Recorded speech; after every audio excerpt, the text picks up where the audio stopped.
Berjumpa lagi dengan Albarak. Kita lanjutkan cerita kelahiran kembali Dewa Abadi tanpa nama. Jangan lupa share, like, komen, dan subscribe. Kelahiran kembali Dewa Abadi tanpa nama bab 1591, Sayap Berkah.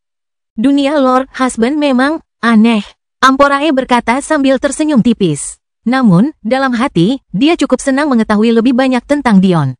Ada sesuatu yang membuatku bingung, kata Dion. Mengapa tidak ada satupun dari klan malaikat yang kulihat memiliki lebih dari satu pasang sayap? Selain itu, kurasa aku pernah bertanya kepadamu tentang sayapku di kehidupan pertamamu. Tetapi kau bilang kau tidak punya jawaban saat itu. Apa yang berubah? Untuk pertanyaan kedua tuan suami, itu cukup sederhana. Ketika Luna Moon membantu saya di sepanjang jalan kebangkitan saya, dia juga memberi saya sejumlah besar karma baik. Ini membantu saya baik secara langsung maupun tidak langsung. Seperti halnya binatang buas, manusia ras tinggi juga dapat mewariskan rahasia dalam garis keturunan mereka. Luna Moon membantu saya mempelajari rahasia yang terpendam dalam diri saya. Berkat dia, saya mendapatkan jawabannya. Untuk pertanyaan pertamamu, itu terkait dengan jawaban untuk pertanyaan kedua. Klan malaikat yang kau lihat adalah cangkang dari dirinya yang dulu. Kami adalah ras yang perkasa, tetapi jatuh dari kemuliaan. Jika tidak demikian, bagaimana mungkin kami menjadi klan kecil di planet bulan yang bahkan lebih kecil? Dion mengangguk. Itu benar. Klan malaikat masih kuat saat itu, tetapi mereka bahkan bukan klan dewa kerajaan di planet itu. Bagaimana mungkin mereka bisa sekuat itu? Tidak ada seorang pun dari klan malaikat yang kita kenal memiliki lebih dari satu pasang sayap karena tidak ada seorang pun yang tersisa yang dapat memberikan lebih dari itu. Menurut Angel Lore, sayap hanya bisa diberkati pada seseorang oleh orang yang berpangkat lebih tinggi. Dan, hanya pemegang iman klan malaikat yang bisa memberkati malaikat dengan kekuatan serafim. Dion mengerti, sebuah tahta dapat memberkati seorang yang berbudi luhur dengan pangkat malaikat agung. Namun, sebuah tahta tidak dapat memberikan pangkat tahta miliknya kepada yang lain kecuali mereka bersedia menyerahkan kekuatan mereka sendiri untuk mewujudkannya. Namun, ketika struktur kekuasaan malaikat runtuh, tidak ada lagi yang bisa memberkati atau memberikan peringkat yang lebih tinggi. Tapi, saya yakin Anda melihat yang jelas. Agar sistem seperti itu lahir, seseorang harus menjadi serafim pertama. Tetapi bagaimana itu mungkin? Itu menjadi lingkaran ayam dan telur yang tidak mungkin dipecahkan kecuali Anda menjadi saksi penciptaan klan malaikat. Namun tampaknya, keberadaan tuan suami dianggap dapat memecahkan misteri ini. Saya hanya memiliki sepasang sayap sepanjang hidup saya. Namun, setelah berkultivasi ganda dengan Lord Husband hanya sekali, saya mengembangkan sayap kedua. Tuan suami, sayap emasmu tidak hanya sedikit lebih kuat daripada sayap putih, hitam, atau bahkan merah. Sayap emasmu adalah fondasi klan malaikat itu sendiri. Mereka dikenal sebagai Wings of Blessings. Mereka adalah sepasang sayap yang mengguncang musuh para malaikat selama berabad-abad bukan karena kekuatan masing-masing. Tetapi karena kekuatan yang dapat mereka berikan kepada mereka yang memiliki darah malaikat. Apa? Amporae dan Dion terkejut dengan kemunculan tiba-tiba pihak ketiga. Ketika Dion melihat siapa orang itu, dia tidak bisa menahan rasa kesalnya. Gadis ini adalah musuh bebuyutannya, Holy Princess Liliana. Dia sudah lama tidak mengganggunya sehingga Dion hampir melupakannya. Sekarang setelah dipikir-pikir, mungkin dia sedang mencoba mendapatkan tubuh baru bersama roh-roh bergelar lainnya. Pada akhirnya, Dion hanya menuruti saja. Dia tahu bahwa putri suci ini membencinya sama seperti dia membencinya, jadi dia pasti punya alasan kuat untuk tetap keluar. Ada masalah, lagi pula, apa kau tidak tahu kalau mendengarkan pembicaraan orang lain itu tidak sopan? Liliana mendengus. Kau pasti salah, gadis kecil. Tidak mungkin orang aneh ini punya kekuatan yang sama dengan Dewi Suci. Holy Ark, itu adalah kapal yang sangat menantang surga sehingga bahkan perabotan yang pernah menghiasinya dilelang dengan harga yang sangat mahal. Faktanya, sebagian besar alasan mengapa Ri tidak buta hari ini adalah berkat pelindung mata yang dibuat menggunakan perabotan dari Holy Ark. Berdasarkan pemahaman Dion, kapal itu dipimpin oleh para wanita. 108 putri, 12 ratu, 3 permaisuri, dan terakhir, Dewi Suci. Namun, ada sesuatu yang langsung terlintas di benak Dion. Pertama kali Dion bertemu Liliana adalah di hari yang sama saat ia pertama kali bertemu Aritzia. Pertemuan mereka tampak tidak disengaja. Dion kebetulan menemukan patung Liliana saat Aritzia mencoba peruntungannya. Berkat kejadian kebetulan itu, Dion belajar banyak hal berharga dari Aritzia hari itu. Yang pertama adalah penyusunan Holy Ark. Ke-124 wanita itu menyandang gelar yang terkenal di dunia dan memiliki keyakinan yang sangat tinggi sehingga kapal mereka tak terkalahkan. Yang kedua adalah kekuatan Dewi Suci. Dion tidak memiliki informasi langsung tentang ini. Tetapi ada satu fakta yang dia pelajari hari itu yang sangat mengejutkannya, Ibu putih pertama hanyalah satu dari 3 permaisuri di Holy Art. Namun, yang ketiga adalah yang membuat Dion membeku. Menurut Arithzia, Dewi Suci menghabiskan hidupnya sendirian, tetapi dia jatuh cinta pada satu pria, murid pertama Abraxus. Catatan penulis, ini pertama kali dirujuk dalam Scoundrel 2. Tidak heran Dion terguncang oleh fakta ini. Menurut Jade, murid pertama Abraxus hanya jatuh cinta sekali di alam fana, dan cinta pertamanya itu mati karena usia tua. Bagaimana mungkin seorang wanita sekelas Dewi Suci, seorang wanita dengan kemampuan transenden yang cukup layak untuk memanggil Abraxus Master, mati karena usia tua? Itu tidak masuk akal. Tentu saja, ada kemungkinan juga bahwa ini adalah cinta yang bertepuk sebelah tangan. Arithzia mengatakan bahwa Dewi Suci jatuh cinta pada seorang pria, tetapi tidak pernah mengatakan apapun tentang apakah pria itu jatuh cinta padanya atau tidak. Akan tetapi, ada hal lain yang lebih aneh lagi. Hal itu membuat kepala Dion berputar saat mencoba memahaminya. Kelahiran kembali Dewa Abadi tanpa nama bab 1592, Liliana. Ibu putih pertama saat ini adalah murid ketiga Abraxus. Namun, menurut Evangeline, entitas, murid kedua Abraxus, tidak hadir untuk menyaksikan beberapa istri pertama kakak laki-lakinya di alam abadi. Apa maksudnya ini? Artinya, antara entitas yang melampaui batas dan murid pertama yang menjadi murid Abraxus, ada beberapa puluh miliar tahun. Ini berarti bahwa kemungkinan besar, bahkan lebih banyak waktu seharusnya telah berlalu antara saat itu dan Bunda Putih pertama yang melampaui batas dan menjadi murid. Garis waktunya tidak sinkron. Agar Dewi Suci jatuh cinta pada murid pertama Abraxus, dia harus bertemu dengannya, bukan? Namun, dengan logika ini, murid pertama seharusnya sudah lama meninggal saat Ibu Putih pertama menjadi permaisuri suci. Tentu saja, ada satu kemungkinan penjelasan sederhana untuk ini. Mungkin murid pertama dan Ibu Putih pertama benar-benar melampaui batas pada waktu yang sama dan Abraxus membutuhkan waktu lebih lama untuk menerimanya daripada dirinya. Itu mungkin saja, pikir Dion dalam hati. Tapi apakah itu yang terjadi? Mengapa aku merasa ada sesuatu yang lebih dari ini? Itulah sebabnya hal itu sangat tidak mungkin. Dion kini mengerti mengapa instingnya mengatakan bahwa penjelasan itu tidak mungkin benar. Setan hati terbesar murid pertama sedang menyaksikan orang-orang yang dicintainya mati satu demi satu karena usia tua, tidak peduli seberapa kuatnya dia tidak dapat menghentikannya. Bahkan Abraxus pun menjadi tua di depan matanya. Bagaimana mungkin Ibu Putih pertama dapat bertahan hidup sejak murid pertama itu meninggal hingga sekarang? Mungkin saja Ibu Putih pertama memiliki hati Dao yang lebih kuat daripada wanita yang dicintai oleh murid pertama. Namun, jika Abraxus tumbuh tua selama kurun waktu tersebut, penjelasan ini menjadi sangat tidak mungkin. Dion menggelengkan kepalanya, memutuskan untuk tidak memikirkan hal ini lagi. Apa gunanya mengungkit-ungkit semantik sebuah cerita yang faktanya tidak diketahuinya secara lengkap? Sepertinya kau akhirnya bisa membuat dirimu berguna. Kurasa kau telah lama bersembunyi di dalam patung lembah para jenius, benar? Kau akhirnya bisa memenuhi tugasmu. Liliana menatap tajam ke arah Dion. Aku sedang menunggu seseorang yang mau menerima warisan Dewi Suci. Tapi orang itu tidak mungkin kau. Kau tidak punya darah malaikat. Liliana bukan orang bodoh. Dia sudah lama menunggu seseorang dengan Wings of Blessings, tetapi dia mencoba membunuh orang itu. Dia tidak akan pernah bisa melupakannya. Tidak, dia akan menolaknya sampai ke ujung bumi. Dion menyeringai, melihat apa yang dipikirkan Liliana. Mungkin ini akan menjadi balas dendamnya yang sempurna. Daripada menyiksanya karena hampir membunuhnya, membuatnya sadar bahwa dialah orang yang selama ini ditunggunya akan menjadi bentuk balas dendam termanis yang dapat dibayangkannya. Jika Dion harus memilih satu orang untuk dipercaya, tentu saja Amporai. Saat dia mengucapkan kata-kata itu, Dion sudah menerimanya. Melihat wujud roh Liliana yang tinggal selangkah lagi akan meledak menjadi kabut udara panas, Dion tertawa. Baiklah, baiklah. Bagaimana kalau kau ceritakan lebih banyak tentang Dewi Suci ini? HMPH, Liliana mendengus. Bajingan, orang jahat, menyimpang. Dion menggelengkan kepalanya. Jumlah hinaan yang diterimanya masih terlalu lambat. Wanita ini sudah tidak ada harapan lagi. Aku akan berbicara tentangnya bukan karena kamu bertanya, tetapi karena kisah Dewi Suci adalah kisah yang layak untuk disebarkan. Dewi Suci membawa iman klan malaikat dan selama pemerintahannya, kami benar-benar tak tertandingi. Namun, wadah kami bukan hanya untuk klan malaikat meskipun banyak saudara perempuan kami yang memiliki darah malaikat mengalir dalam nadi mereka. Ibu Putih pertama hanyalah salah satu dari banyak orang luar yang kami terima ke dalam kelompok kami.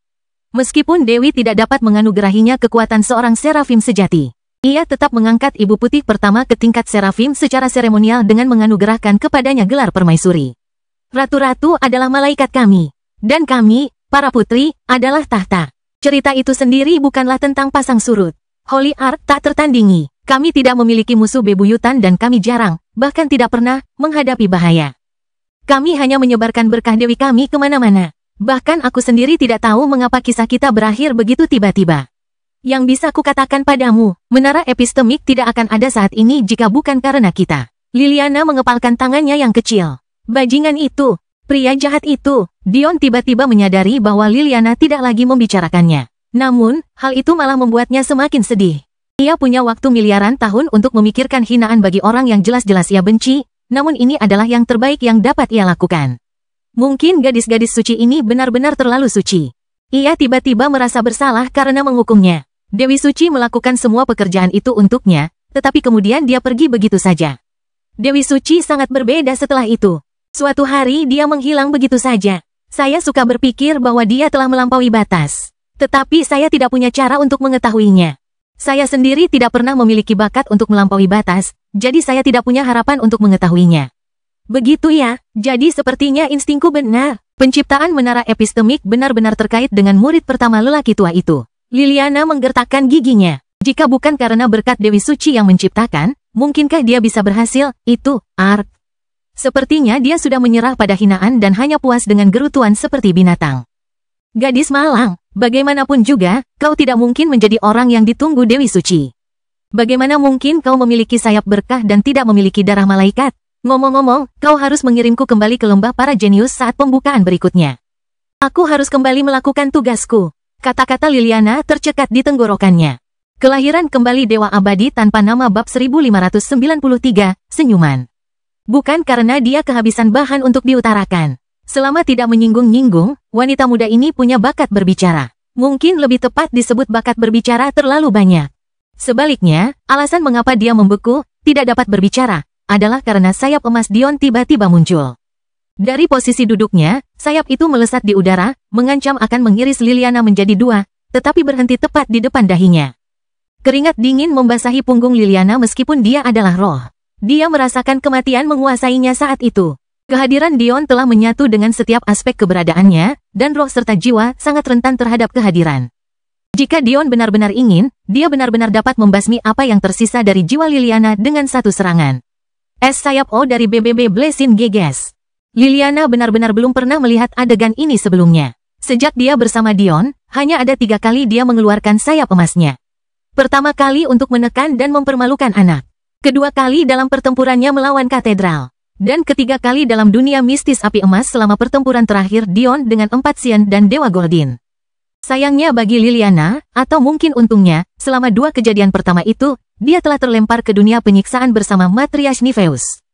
Dia tidak punya cara untuk melihat apa yang terjadi di luar. Pada saat ketiga, karena Madeline sebelumnya tidak sadarkan diri karena pil Martial Sein, Liliana terpaksa meninggalkan tubuhnya dan tinggal di dalam mata pikiran Dion.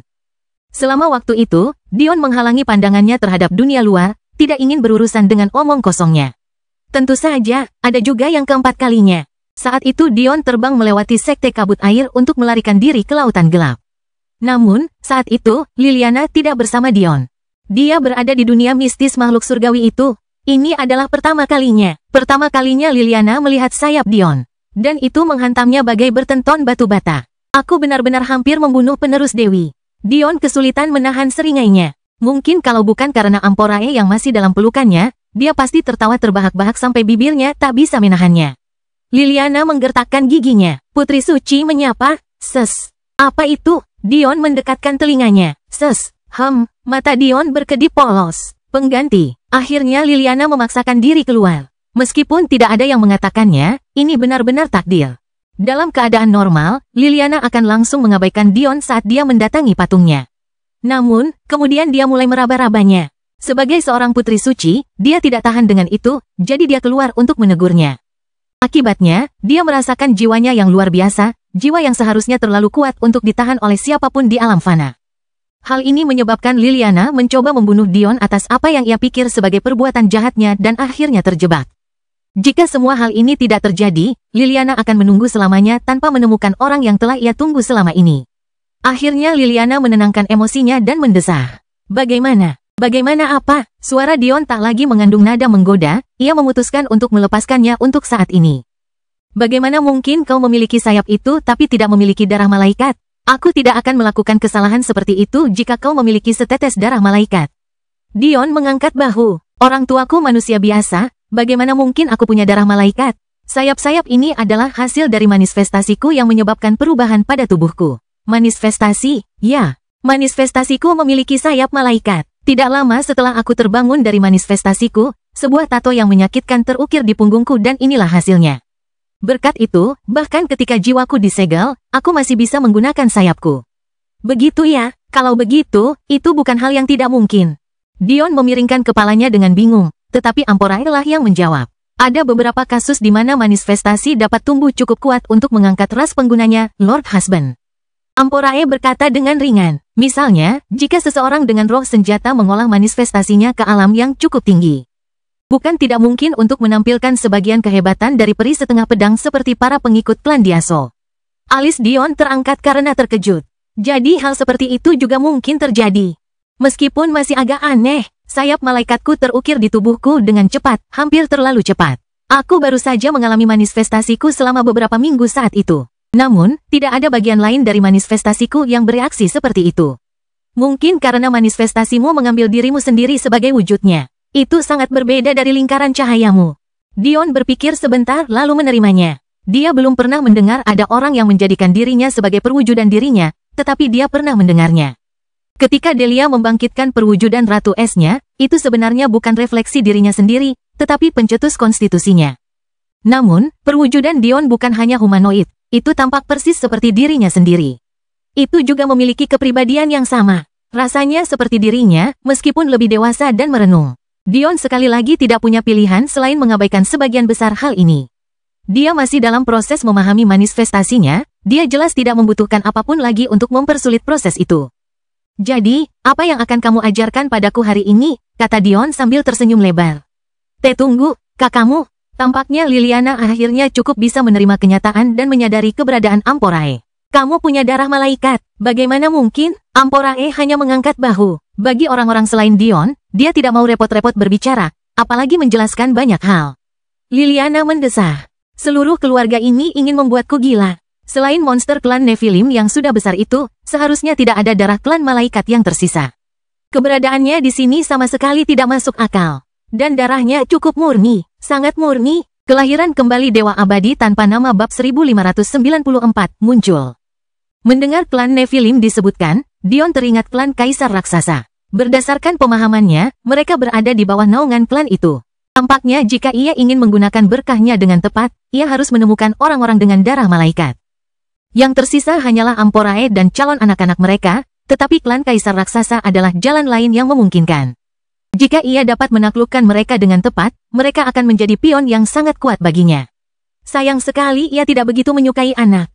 Akhirnya, setelah mengoceh cukup lama, Liliana akhirnya mendengus. Kau ingin mendapatkan warisan Dewi. Tetapi apakah kau layak? Apakah kau tahu apa yang diperlukan untuk mempertahankan jubahnya? Kau mungkin memiliki bakat jiwa yang hebat.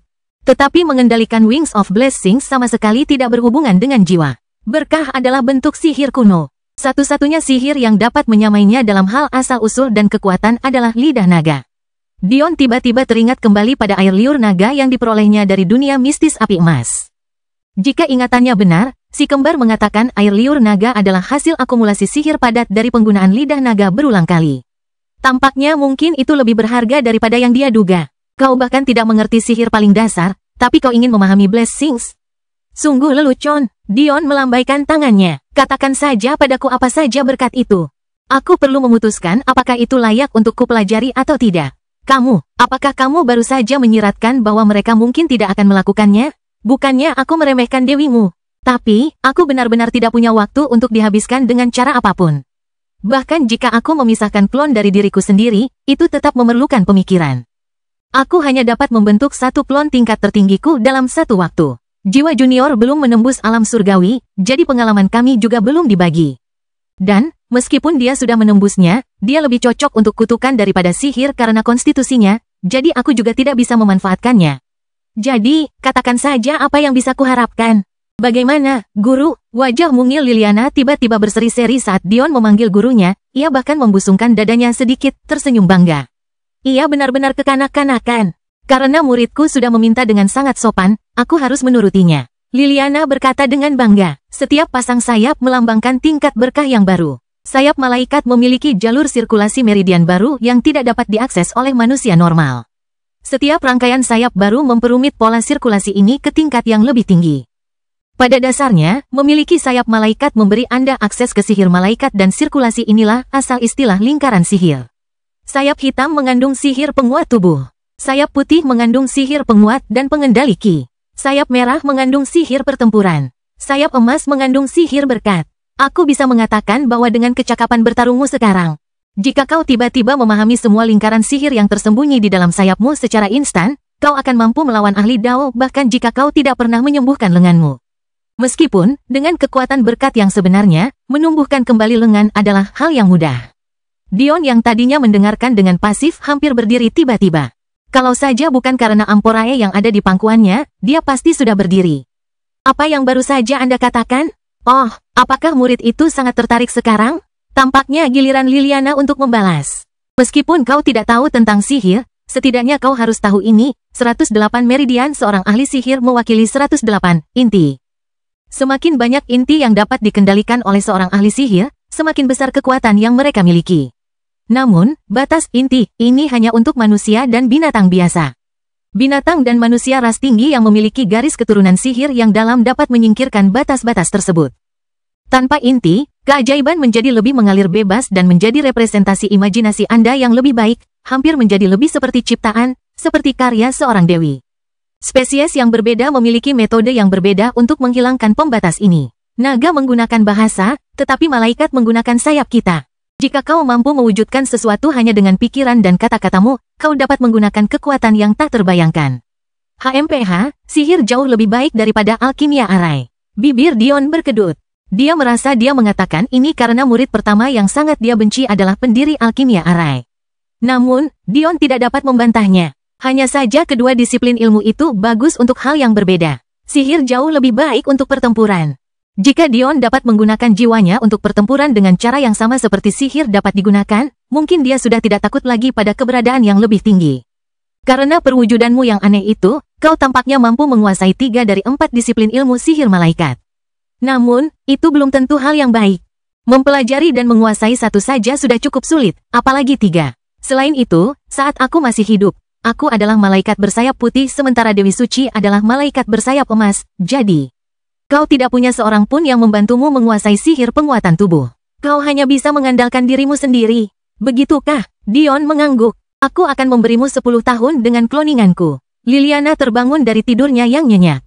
Klon, seperti yang kukatakan, aku tidak punya waktu. Jika mempelajari sihir sesulit mempelajari teori urat rahasia, mungkin lebih baik aku tidak mencobanya sama sekali. Dion mendesah. Mengapa semuanya tidak semudah alkimia arai? Bibir Liliana berkedut sementara Demon Sage yang bersembunyi tidak jauh di dekatnya agar dia bisa memastikan Dion tidak memanfaatkan putrinya merasakan ikatan kekerabatan yang kuat dengan Liliana. Dia merasakan hal yang sama persis ketika dia mendengar Dion mengatakan ini sebelumnya. Meskipun Liliana mengatakan bahwa alkimia arai lebih rendah, tidak diragukan lagi disiplin ilmu mana yang lebih sulit. Ada alasan mengapa alkimia arai dipecah menjadi teori pembentukan dan alkimia. Hanya 2 disiplin ilmu yang lebih rendah yang membentuknya yang setara dengan ilmu sihir, apalagi jika keduanya digabungkan. Kesulitannya bahkan lebih tinggi daripada sekadar jumlah bagian-bagiannya. Dion tidak menyadari perasaan kedua mentornya.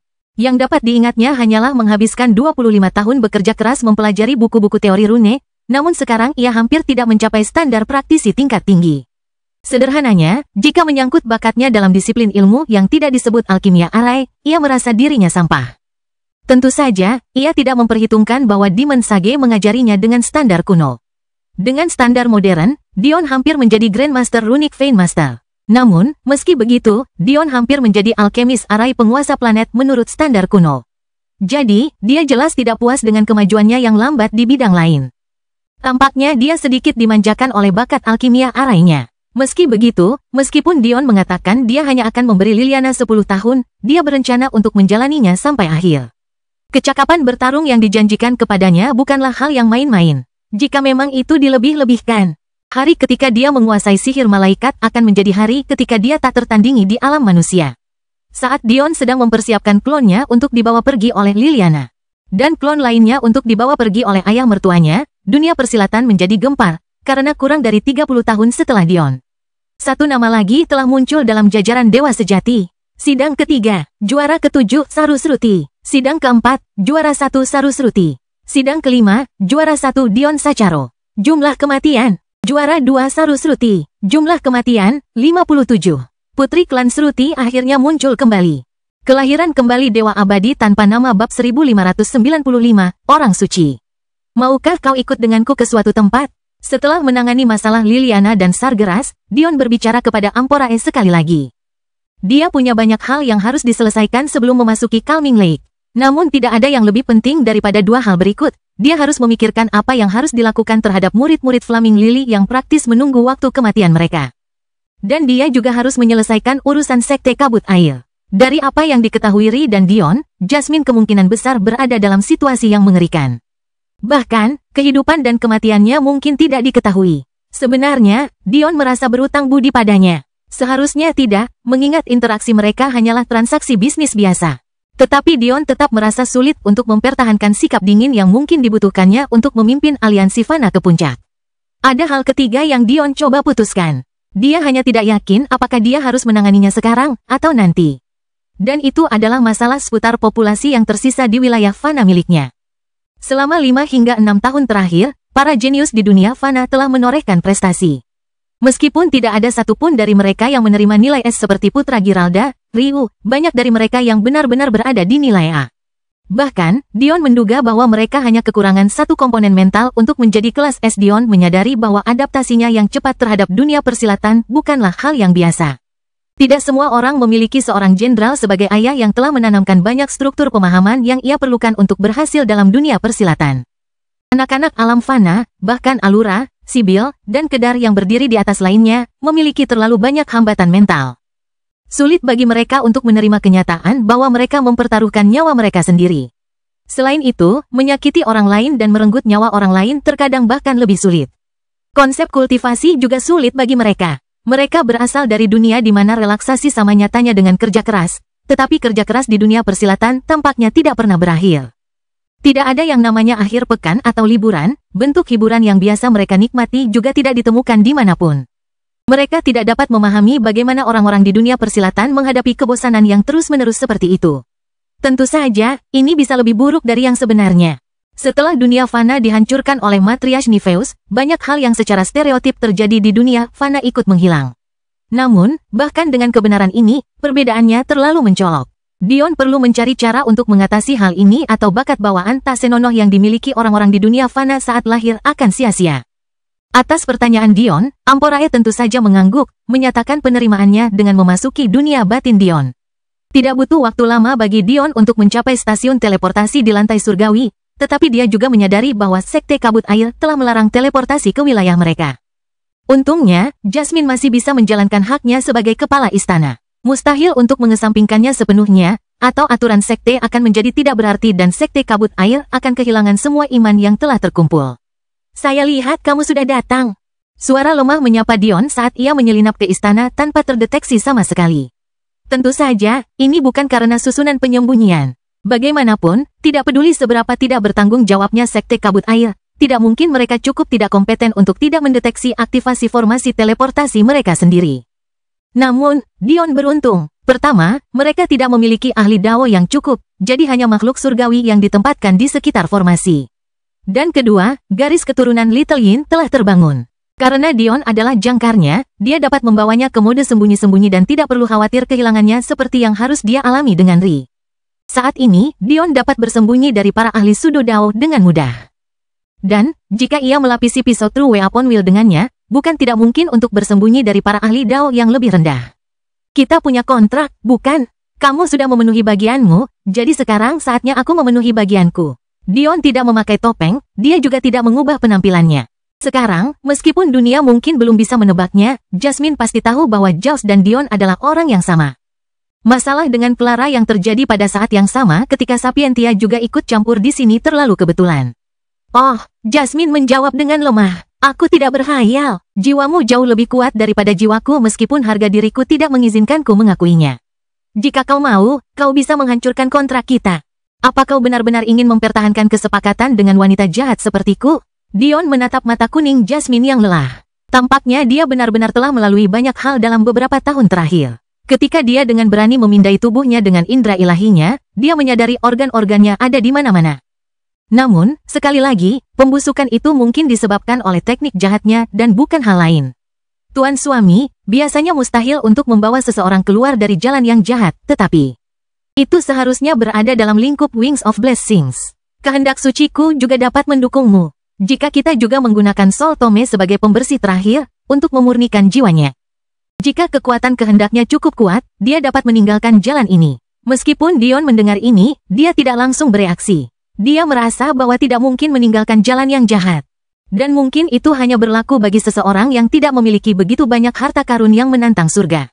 Namun bukan itu masalahnya. Masalahnya adalah meskipun Jasmine meninggalkan jalan yang jahat, bagaimana ia bisa menghapus apa yang telah ia lakukan untuk memasukinya? Jalan yang jahat tidak seperti jalan setan. Jalan setan terdengar menyebalkan di telinga, tetapi tidak lebih mungkin bagi seseorang untuk menjadi jahat jika mereka mengikuti jalan ini dibandingkan dengan jalan konvensional yang diterima. Namun, jalan yang jahat berbeda. Ini adalah jalan yang mengharuskan kekejaman sebagai ganti kekuasaan, dan sangat sering, kekejaman itu secara paksa ditujukan kepada orang yang tidak bersalah. Pada saat yang sama, Dion sadar bahwa dia bukanlah orang suci. Kelahiran kembali Dewa Abadi tanpa nama bab 1596, lakukan itu. Apakah dia melakukan tindakan keji? Jawabannya tidak. Namun, apakah dia membantu memfasilitasi beberapa tindakan tersebut? Sayangnya, jawabannya adalah ya. Lihatlah Mortal Network. Tempat itu tampak seperti ruang yang diciptakan dengan niat yang paling murni, ruang yang akan membawa era baru dunia persilatan. Namun, ketika Dion menciptakannya, ia tahu betul jenis perbuatan bejat dan menjijikkan yang mungkin akan mulai merasuki cara kerja terdalamnya. Bagaimana Dion tahu ini? Karena dia tahu ini terjadi bahkan di alam fananya. Hal-hal seperti perdagangan seks dan perdagangan budak kemungkinan besar dibantu oleh jaringan fananya saat dia berdiri di sini. Namun, dia menerimanya dan tetap melangkah maju. Tentu saja, ada perbedaan besar antara Dion dan Jasmine. Dion tidak berniat membiarkan masalah ini berlarut-larut sementara Jasmine mungkin percaya bahwa ini adalah satu-satunya jalan hidupnya. Mana yang lebih penting? Dion berpikir dalam hati, tanpa mengalihkan pandangannya dari Jasmine. Kode moralku, atau masa depan aliansiku, kesempatan kali ini mungkin adalah saat termudah bagi Dion untuk membawa kuadran di bawah sayapnya.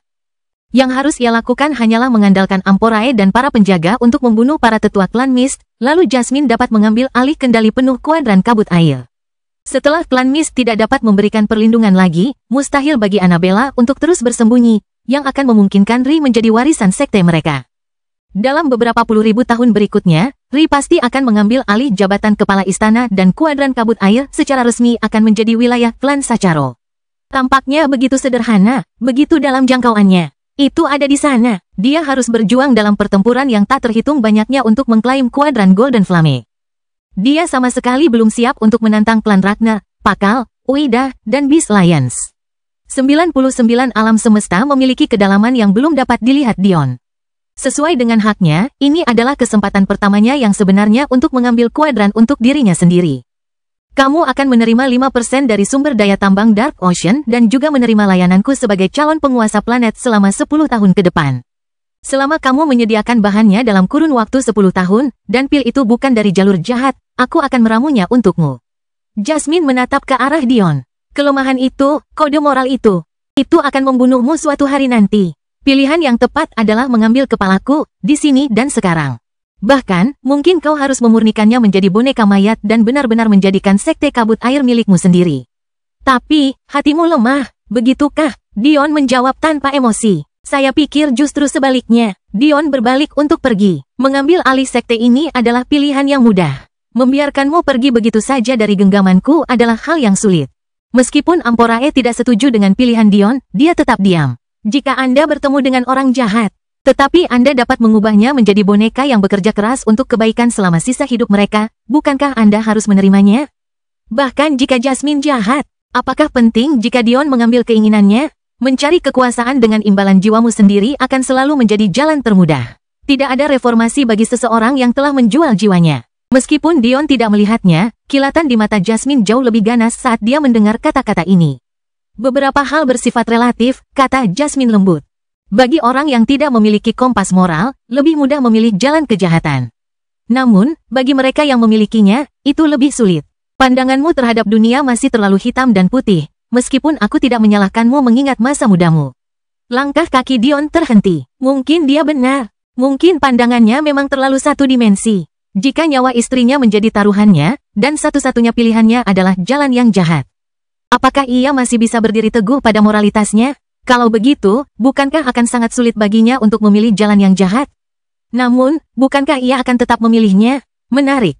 Dion menatap langit-langit istana. Kalau begitu, ceritakan padaku. Jika aku bisa membersihkanmu dari jalan jahatmu sekarang, apakah kau akan mengambil kesempatan itu? Kultivasimu akan jatuh. Jika kau beruntung, kau akan tetap berada di alam Dao. Jika kau tidak beruntung, kau akan menjadi makhluk surgawi belaka. Selain itu, kau akan menjadi budak. Mungkin tidak dalam kontrak, tetapi kau pasti akan menjadi terlalu lemah untuk menentang perintahku. Apakah kamu sanggup menyerahkan semua kekuatan itu? Di sini dan sekarang juga? Mata Dion kembali menatap ke arah Jasmine, rona emas dan bintik-bintik zamrudnya bersinar terang. Jasmine gemetar. Apakah ini yang ingin dia tanyakan sejak awal? Mengapa kau ragu-ragu? Tanya Dion dengan lugas. Kau hanya menyiratkan bahwa lebih sulit bagimu untuk memilih jalan yang jahat daripada jalan yang bermoral, kan? Jadi, bukankah kau seharusnya memanfaatkan kesempatan ini? Ini kesempatanmu. Jasmine membeku. Apakah pemuda ini sangat suka mempermainkan orang? Dia jelas-jelas memancingnya ke dalam perangkap dan memaksanya mengatakan apa yang dia ingin dia katakan. Bukan dia berpura-pura seolah-olah dia melakukan ini semua sendiri. Dasar bocah nakal yang licik. Jika aku kehilangan kekuatanku, bagaimana membawaku ke sisimu akan bermanfaat bagimu? Sebenarnya aku pergi dari sini untuk membunuh tetua agungmu. Jika kau tidak bisa mengurus situasi setelah semua itu, kau akan menjadi sangat menyedihkan sebagai kepala istana. Jasmine membeku, namun pada akhirnya, lakukan. Oh, tapi kau akan menjadi budakku. Lakukan. Itu akan sangat menyakitkan. Lakukan. Kamu mungkin jatuh ke alam surgawi dan dipaksa menghadapi kesengsaraan yang lebih berat agar bisa menjadi ahli Tao sekali lagi. Jasmine mulai kehilangan kesabarannya. Wajahnya yang cantik berubah, matanya cekung ke dalam dan mulutnya hampir menjadi lubang hitam. Dia lebih mirip potret Bansi daripada kecantikan sekarang.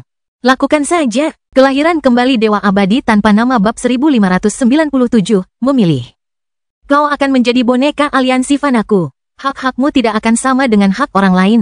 Untuk semua maksud dan tujuan, kau tidak memiliki keinginan sendiri lagi. Jika saatnya tiba, diam-diam kau akan menyerahkan jabatan kepala istana dari dirimu kepada istriku, Alexandria Sacharo. Mulai sekarang, sampai saat itu, kau akan membina sekte kabut air di sepanjang jalur pertumbuhan yang kuanggap tepat. Kau mengerti? Aku ingin membunuhmu. Suara Jasmine bergetar dengan sedikit antisipasi yang menyimpang. Aku benar-benar bertanya-tanya seberapa enak rasa darahmu. Wajah seperti apa yang akan kau buat di akhir hidupmu? Apakah kau akan mempertahankan tatapan mata arogan yang sama? Apakah kau akan merasa putus asa? Apakah kau akan menangis karena penyesalan atau menjerit karena penyesalan? Dion tersenyum. Kenapa kau bertanya? Apa kau lupa siapa yang menempati peringkat pertama sepanjang masa pada peringkat uji coba kelima? Kalau belum, seharusnya kau sudah tahu jawaban atas pertanyaanmu. Keadaan Jasmine yang bejat membeku. Itu benar. Ujian kelima, ujian hati. Seseorang berulang kali menghadapi kematian berkali-kali. Dalam keadaan normal, jumlah kematian yang kau tanggung akan sama dengan nama dan pangkatmu. Namun, meskipun Dion berada di peringkat pertama, namanya tidak memiliki angka di sampingnya. Ketika hal-hal ini terjadi lebih dari 10 tahun yang lalu, hal itu telah menimbulkan spekulasi yang tak ada habisnya.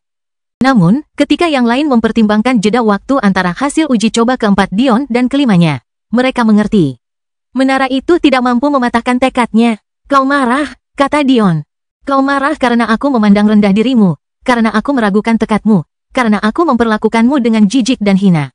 Namun, ketahuilah bahwa kau kehilangan hak untuk menjadi manusia saat kau memutuskan jalan hidupmu. Bahkan sekarang, kau tidak tunduk pada kata-kataku karena kau benar-benar ingin memperbaiki dirimu. Kau menundukkan kepalamu karena kau tahu bahwa jika kau tidak melakukannya, hari ini akan menjadi hari terakhirmu. Kau masih pengecut yang sama seperti dulu, pengecut yang memilih jalan yang jahat. Jasmine terkulai lemas dalam selimutnya. Kau tak tahu apa-apa. Oh, aku tidak tahu. Tidak seperti sebelumnya, Dion benar-benar terkejut dengan penolakan Jasmine. Dia yakin bahwa kali ini dia telah memojokkannya.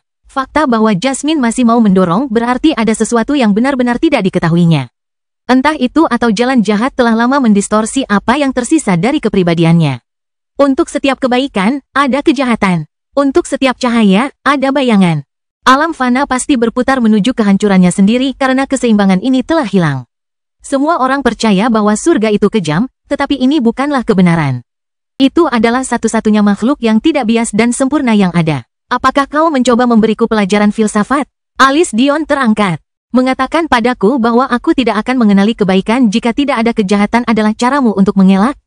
Menolak, Jasmine tertawa mendengar kalimat yang tidak dikenalnya. Namun, dia tetap mengerti inti dari apa yang ingin dikatakan Dion. Saya lihat Anda masih bodoh. Apakah Dark Phoenixes bersalah karena kedekatan mereka dengan kematian? Apakah Pride Clans bersalah karena kedekatan mereka dengan kejahatan? Dion mengerutkan kening.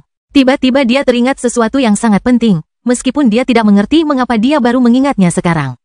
Ketika dia berbicara kepada Abraxas tentang ancaman yang mereka hadapi, lelaki tua itu tidak mengatakan sesuatu yang klise seperti ini adalah pertempuran antara kebaikan dan kejahatan.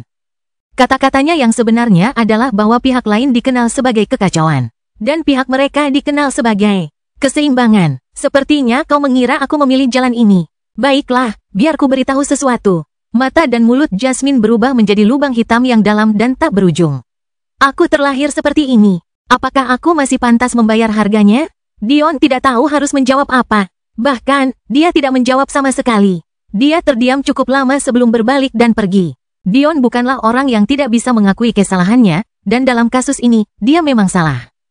Tentu saja, ada kemungkinan Jasmine berbohong, tetapi intuisi Dion mengatakan bahwa Jasmine tidak berbohong. Dia hanya tidak siap untuk menerima perubahan seperti itu. Bisakah dia menyakiti seseorang hanya karena cara mereka dilahirkan? Di satu sisi, dia merasa jawabannya mungkin ya. Alasan mengapa ada begitu sedikit alam semesta saat ini dibandingkan dengan jumlah yang hampir tak terbatas yang pernah ada adalah karena klan Phoenix kegelapan memusnahkan semuanya satu persatu. Sebelum akhirnya dihentikan oleh Amethyst. Bahkan hingga hari ini, masih ada sedikit tabu yang melekat pada keinginan untuk mati justru karena hal ini. Apakah Dark Phoenixes hanya mengikuti keinginan mereka untuk mati? Ya, mereka melakukannya. Namun, apakah itu berarti yang lain harus duduk diam dan menerima tindakan mereka? Tentu saja tidak. Namun, di sisi lain, Dark Phoenixes juga tidak sepenuhnya salah. Surgalah yang memberkati mereka dengan afinitas mereka. Bukan pilihan mereka untuk menjadi penentu kematian. Apakah kita akan menyalahkan bumi karena berguncang? Atau lautan karena membentuk gelombang? Di dunia asal Dion, bencana alam merupakan masalah besar. Tetapi bencana itu sendiri tidak pernah dibenci atau dikutuk. Malah, dalam beberapa kasus, orang-orang yang tinggal di wilayah yang sering dilanda bencana alam justru disalahkan, padahal sebenarnya itu bukan salah mereka. Apakah Dion benar meremehkan keberadaan Jasmine? Bisakah dia mengikuti jalan balance milik lelaki tua itu jika dia melakukannya? Dia sama sekali tidak tahu. Itu adalah dilema yang tidak dapat dia jawab dalam waktu singkat. Jadi, Dion pergi. Dia tidak memberi Jasmine jawaban, tetapi dia jelas telah mengubah pikirannya tentang cara memperlakukannya. Adapun pendekatan baru yang akan dia ambil dalam hubungan mereka, dia juga tidak punya jawaban untuk itu. Dia menyadari bahwa alasan Jasmine terus berteriak padanya untuk lakukan dan sucikan dia adalah agar dia bisa menunjukkan kepadanya betapa bodohnya upaya itu. Dion tidak punya pilihan lain selain mengalihkan perhatiannya ke tugas lain, menangani masalah klan kabut. Kelahiran kembali Dewa Abadi tanpa nama bab 1598 terlalu sepi. Namun, ia harus melakukannya secara diam-diam. Ia tidak bisa membiarkan klan kabut memanggil leluhur mereka yang sedang tertidur. Selama ia berhasil, leluhur itu tidak akan berarti apa-apa. Leluhur hanya bisa dibangunkan beberapa kali dan untuk jangka waktu tertentu. Akibatnya, mustahil bagi klan Mist untuk mengandalkan mereka untuk merebut kembali kekuasaan di Sekte Water Mist. Ini bahkan tidak menyebutkan fakta bahwa melakukan hal itu akan melanggar aturan sekte, jadi mereka tidak akan mengambil risiko seperti itu. Meskipun mengklaim kuadran ini akan menjadi yang termudah. Dion berpikir dalam hati, itu tidak mudah. Akibat dari pembunuhan ini perlu ditangani dengan hati-hati. Jika klan Mist terdesak terlalu jauh, mereka mungkin tidak peduli lagi dengan kepercayaan sekte mereka. Aku harus berhati-hati. Dion perlu meninggalkan klan Mist dengan sedikit harapan. Sampai saat ini, faksi Jasmine masih lemah. Bahkan, itu menyedihkan. Bahkan jika Dion membunuh Tetua Agung, mereka akan tetap percaya bahwa mereka memegang kekuasaan. Karena itu, Dion mengubah pola pikirnya. Alih-alih membasmi seluruh eselon atas klan Mist, ia akan membunuh Tetua Agung Mist sendirian.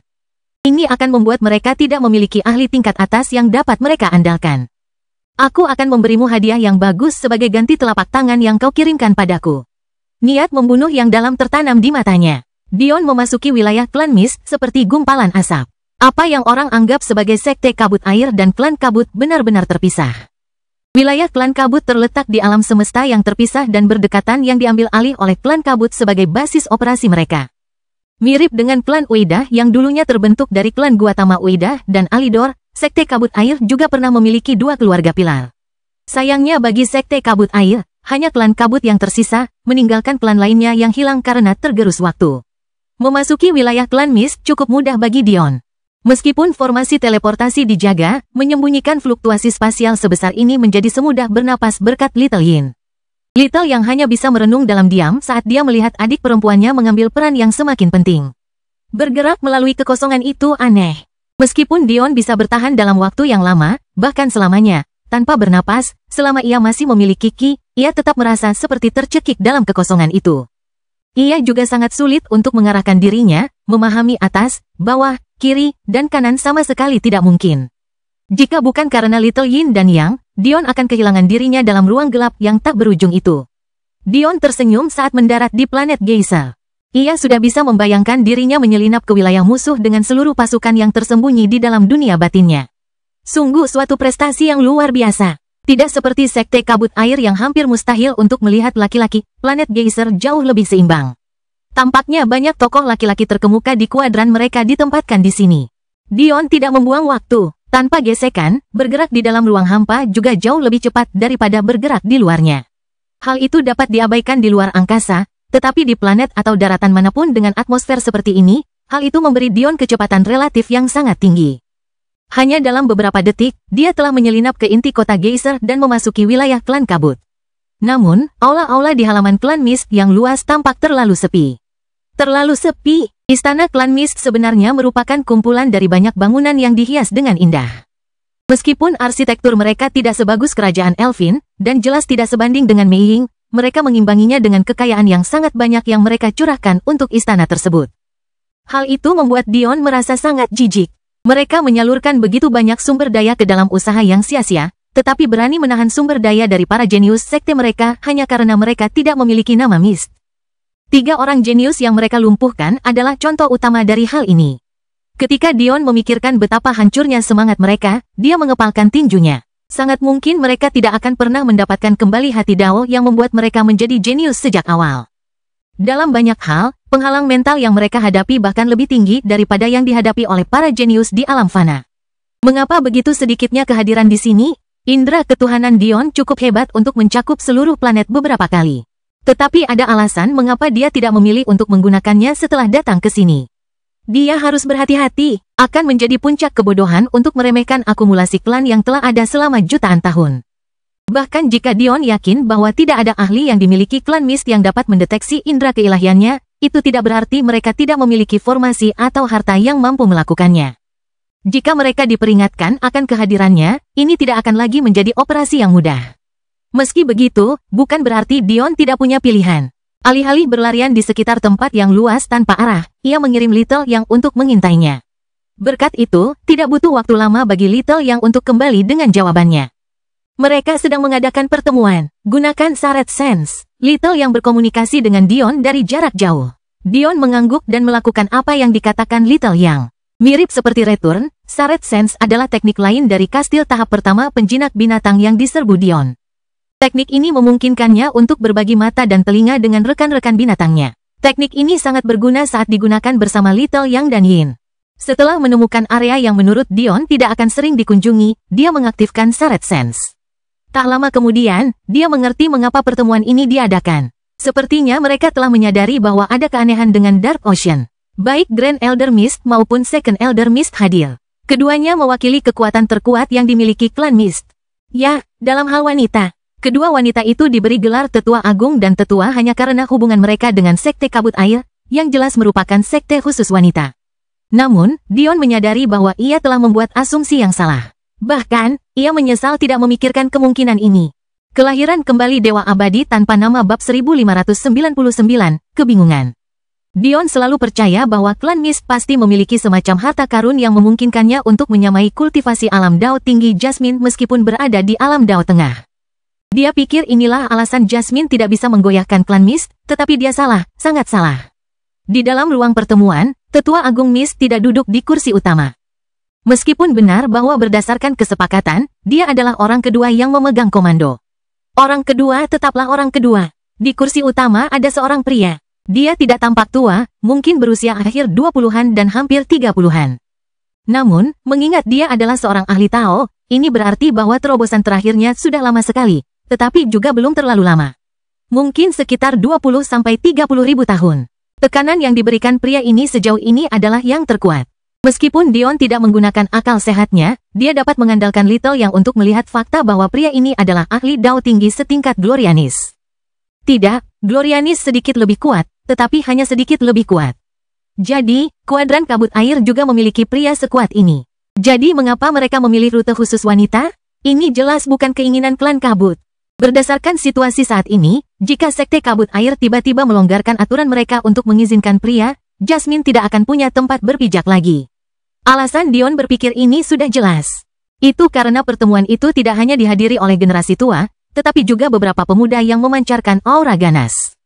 Yang terlemah di antara mereka adalah raja, sementara yang terbaik pastinya dapat menyamai status dewa. Dan, seolah-olah sesuai dengan setiap tanda centang dari rasa jijik pihak lawan, seorang pemuda memiliki wajah yang berubah dengan kesombongan yang dapat membuat orang tersedak. Dia jelas merupakan individu terkuat di antara para pemuda, dan jika penglihatan Little yang tidak salah. Dia adalah seorang ahli Sudo Dao yang telah memasuki alam surgawi sebagai ahli tingkat ke-9 dan memahami ki misterius di tingkat ke-5. Apa maksudnya ini? Itu berarti dia akan menjadi ahli Dao tingkat 5 begitu dia berhasil. 4 tingkat di atas Zabia. Dia pastinya memiliki hak untuk bersikap sombong. Klan Mist pasti sedang menyalahkan diri mereka sendiri. Mereka memiliki bakat yang setara dengannya. Tetapi terpaksa menyerahkan tanggung jawab memegang kunci kepada seorang kultivator berkemauan lemah seperti Annabella sebagai gantinya, semuanya demi mematuhi aturan sekte mereka. Tetapi menurutku, klan kabut saja seharusnya memiliki cukup iman untuk tidak jauh tertinggal dari klan kabut air. Jadi mengapa mereka ngotot mempertahankannya? Kebingungan Dion memang beralasan. Meskipun iman klan Mist sebagian terikat pada sekte, tampak jelas bahwa mereka memiliki pusat kekuatan kuat yang tidak relevan dengan sekte. Jadi, bukankah seharusnya, tunggu, pemuda ini, aku belum pernah melihatnya sebelumnya, dan aku juga belum pernah mendengar klan kabut memiliki kejeniusan seperti itu. Mengapa mereka menyembunyikannya? Semakin Dion berpikir, semakin ia menyadari bahwa harapannya untuk mengambil alih Water Mist Quadrant dengan mudah semakin menjauh darinya. Aku tidak bisa membunuh Grand Elder Mist. Aku salah. Jika aku melakukan itu, mereka pasti akan bereaksi dengan cara yang tidak bisa kukendalikan. Dion tidak yakin. Tetapi dia merasa bahwa jika Tetua Agung Mist meninggal, klan Mist mungkin tidak lagi menganggap kesabaran dan sikap rendah hati mereka sepadan. Dalam hal itu, mereka mungkin akan langsung menyapu bersih sekte Water Mist. Jika itu terjadi, Dion tidak punya pilihan selain meninggalkan pijakannya di kuadran ini. Tentu saja, dia masih memiliki Dark Ocean sekarang, dan dia juga baru menyadari betapa sulitnya bagi Jasmine untuk mengalihkan perhatian Mist Clan begitu lama. Namun, jalannya menuju kemenangan mudah akan hilang. Dion mendesah. Aku tidak punya waktu, jadi bilang aku harus tumbuh dengan cepat. Aku tidak bisa pergi begitu saja. Dion menghadapi dilema besar. Jika dia membiarkan sekte kabut air sendirian karena masalah ini, maka dia harus menaklukkannya dengan cara yang lebih mudah di masa mendatang. Itu akan membuang-buang waktu dan sumber daya yang berharga. Tapi sudah mustahil untuk menggunakan metode itu. Dengan adanya klan Mist di sini, kebangkitan Ri menuju kekuasaan tidak akan berjalan mulus. Dan, jika klan Mist mulai merasa bahwa Ri mengambil alih kekuasaan dengan terlalu mulus, mereka mungkin akan melupakan semua rencana awal mereka dan memaksanya keluar. Aku tidak tahu apakah aku memiliki keterampilan untuk menjaga keseimbangan yang rapuh itu. Saya butuh informasi. Saya butuh informasi lebih lanjut.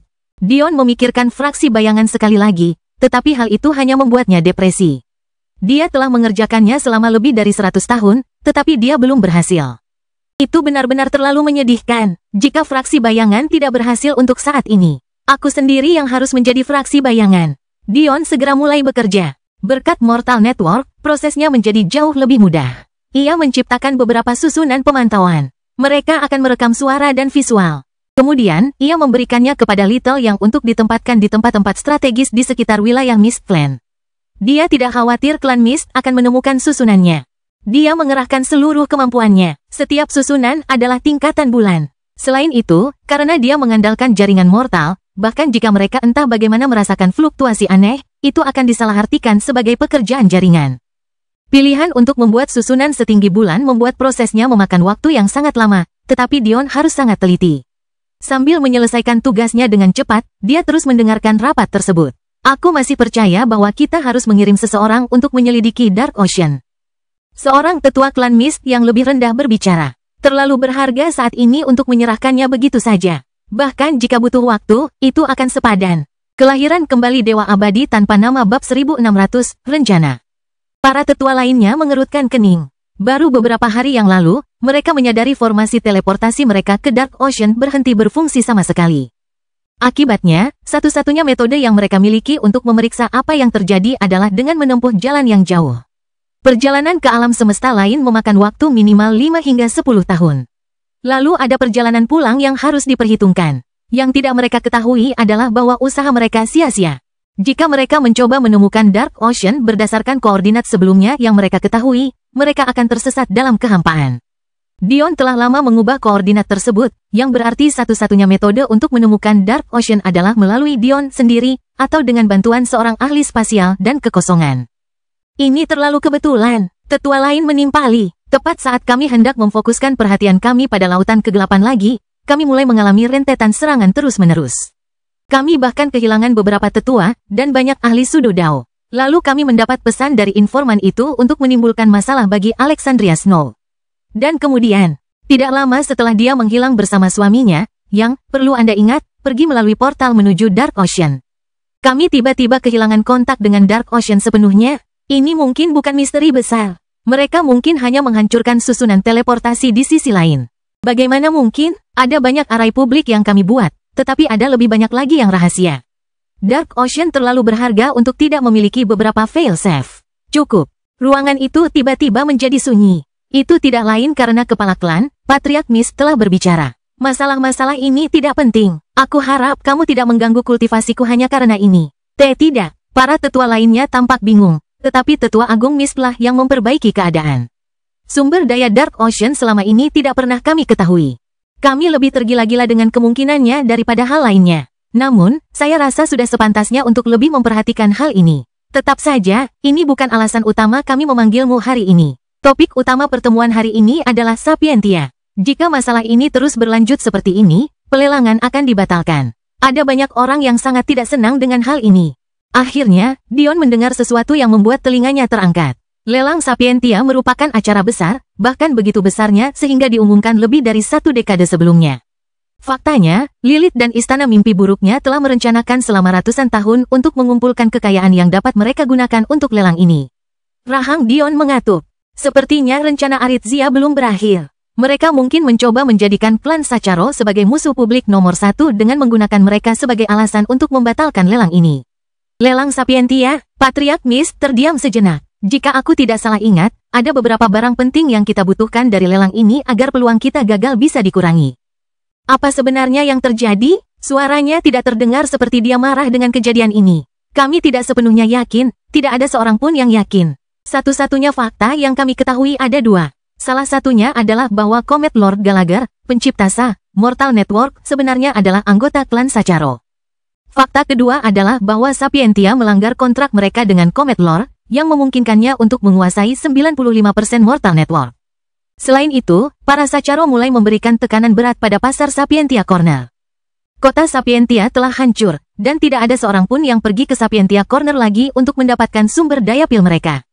Keluarga Sapientia mengklaim bahwa Sacharo telah menggunakan taktik licik dan memalukan untuk lolos dari kontrak. Selain itu, Sacharo mengeksekusi 6 dari 7 ketua serikat, dan menculik seorang ketua ke-7. Bukti video tentang hal ini telah muncul. Mata Grand Elder Mist jelas kehilangan fokus saat dia memikirkan video itu. Membunuh 6 ahli Dao Tengah dengan mudah. Bukankah dia juga akan mati dengan mudah? Sebagai akibat dari pergerakan Sacharos, pendapatan yang dapat diperoleh Sapientia anjlok. Bahkan, mereka terlilit utang. Terlalu banyak orang yang menarik diri dari kontrak Sapientia dan Bank Sapientia. Jika mereka tidak terlilit utang, itu akan sangat sulit. Mereka telah merilis pernyataan yang menyatakan bahwa mereka tidak dapat lagi menyelenggarakan lelang karena mereka tidak memiliki sumber daya yang diperlukan untuk menyelenggarakan acara sebesar itu. Tiba-tiba, Patriark Mist mendengus sambil tertawa. Mereka tidak punya uang. Jadi solusi mereka adalah tidak melanjutkan acara yang akan menenggelamkan mereka dengan kekayaan. Kulihat Sapientia masih bajingan kotor yang sama. Mereka ingin menggunakan tangan kita untuk berurusan dengan klan Sacharo agar mereka bisa tetap tanpa celah. Pada saat itu, mata biru tua Patriarch Mist berubah dingin, warnanya menjadi beberapa tingkat lebih terang saat hawa es yang mendominasi mekar keluar dari dirinya. Tidak ada yang lebih kubenci selain dimanfaatkan. Tapi kurasa kita tidak punya pilihan lain. Bahkan jika barang yang kita inginkan tidak sepenuhnya dibutuhkan, aku punya perasaan bahwa banyak klan lain tidak boleh melewatkan pelelangan ini. Tetapi Patriark yang terhormat, para Sacharo memiliki keberadaan yang lebih tinggi yang mendukung mereka. Kata seorang tetua, pupil mata Patriarch Mist mengecil. Begitukah? Saya yakin Sapientia berusaha menggunakan kekuatan dalam jumlah untuk melawan ini. Tetua Agung Mist berkata, mereka berharap jika cukup banyak orang yang berpartisipasi, maka keberadaan tinggi tidak mungkin mengarahkan pedangnya ke semua 100 kuadran kita. Selama kita tidak menyentuh dewa sejati Sacharo, atau paling tidak, bukan orang yang memberikan pukulan terakhir padanya, kita akan baik-baik saja. Saat itulah terdengar suara dengusan. Pemiliknya tak lain adalah pemuda yang raut wajahnya berubah karena sombong. Omong kosong apa dewa sejati? Mengambil gelar yang begitu sombong. Kalau bukan karena rencana leluhur, aku tidak akan membiarkan mereka memegang nama seperti itu di hadapanku. Cerita bersambung. Jangan lupa share, like, komen, dan subscribe. Agar tidak ketinggalan cerita selanjutnya.